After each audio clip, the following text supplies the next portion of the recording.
Kiikla muinasjutuküla valib koos laste ekraaniga Eesti rahva lemmik muinasjututegelast. Ja juba jaanuarikuus esitati üle 100 kandidaadi ja esitajaid oli üle 150.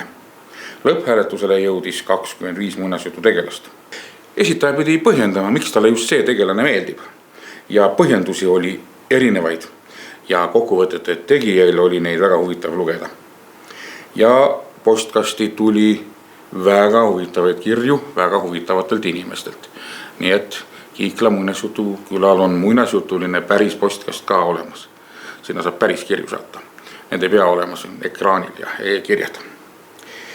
Ja üks kirjutaja oli Karin Kristel Hansson. Ja tema saatis valiku elurikkuse projekti muinasjutte. Muinasjutuküla tegijad tänavad Karin Kristelit.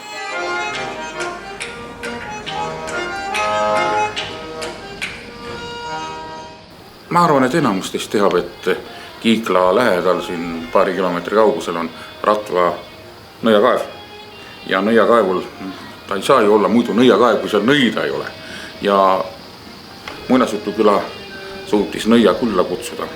See on ka haruldane asi. Ja neid tuligi külla ja esitab selle Vepsa muinasjutu.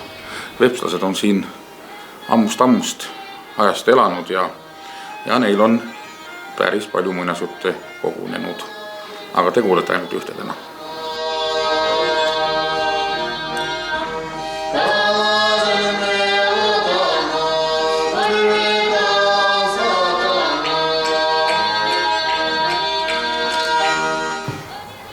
Metsas elasid kord 3 sõpra. Siil, Värvuke ja Rebane. Rebane käis metsas puid ja hagu korjamas. Siil tõi vett ja toidupoolist. Värvuke keetis supi valmis. Elasid sõbrad tükk aega, kuid siis hakkas Siil torisema, et tema peab kogu aeg ühtesid ja samu töid tegema. Mingu Värvuke, toogu vett ja toidupoolist. Tema aga hakkab suppi keetma. Rebane tuli hagu toomast ja ei saanud aru, mis oli juhtunud, sest keenud vee sees ulpisid vaid 5 hernetera. Värvuke oli need leidnud. Rebane tõstis leeme kaussi ja pani kausi lauale,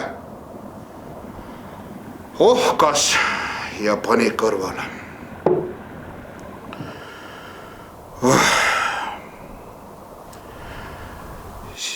Rebane rääkima. Kui Siil käis toidupoolist ja vett toomas, oli supp maitsev, lõhnav ja paks. Mis siis nüüd lahti on? Kas metsakuningas Karu pole meile mitte rääkinud, et elada tuleb nii metsas kui niitudel sõpradena? Kas torisemine ja viha aitavad meil teha tööd? Või millestki keeldumine viib asja edasi? Siil, sina tood ka edaspidi vett ja toidupoolist. Seda rääkis siis Rebane meil. Aga Siil ei olnud selle jutuga rahul. Miks mina pean seda tegema? Las Värvuke läheb. Värvukesel on tiivad. Aga Rebane jätkas. Kuuldas ära Siili pohina. Las ma jutustan teile mõlemale loo. Selle ma kuulsin kunagi oma vana emalt. Tema üks naaber oli väga edev reinuvader. Ehitas teine metsa endale okstest maja ning hakkas seal elama. Ja tõepoolest, kevadel, suvel ja sügisel polnud ta elu väga viga. Toit oli külluses ja tegemist piisavalt. Siis aga saabus talv ja taevas hakkasid voorima tumedad lumepilved. Päevad muutusid lühemaks ja toitu jäi aina vähemaks ja vähemaks. Mõni päev paukus pakane nii, et haiateibad külas paukusid. Kõik paukusid ja siis hakkas ta kõhtu nälg pitsitama. Kord metsas ringi luusides leidis ta metsarajalt rihmatüki. Tema mõelnud, sööks rihma ära, aga ei ole rasva peale pannud. Pani selle rihmatüki tagasi ja läks edasi. Aga nälg hakanud veel enam näpistama. Rebane ei jõudnud varsti enam käia ja õhkas. Nüüd sööks kas või rihma ilma rasvata, kui vaid kätte saaks. Värvuke kuulas seda lugu, vaatas rebasele otsa, vaatas otsa talle ja sõnas.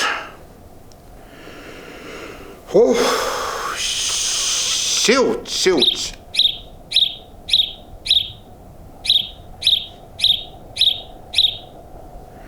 Sõbrad, mis me ikka vaidleme, jäägu igaüks oma liistude juurde. Ja nii sündiski.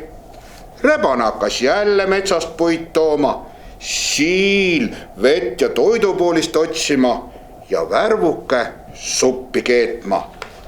Supp tuli jälle lõhnav ja mõnus ja hea ja kõik sõid teda mõnuga. Selline oligi tänane lugu.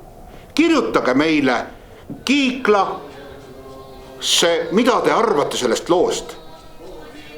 Kirjutage meile muinasjutt@kiikla.ee ja me oleme väga rõõmsad kõikide kirjade eest.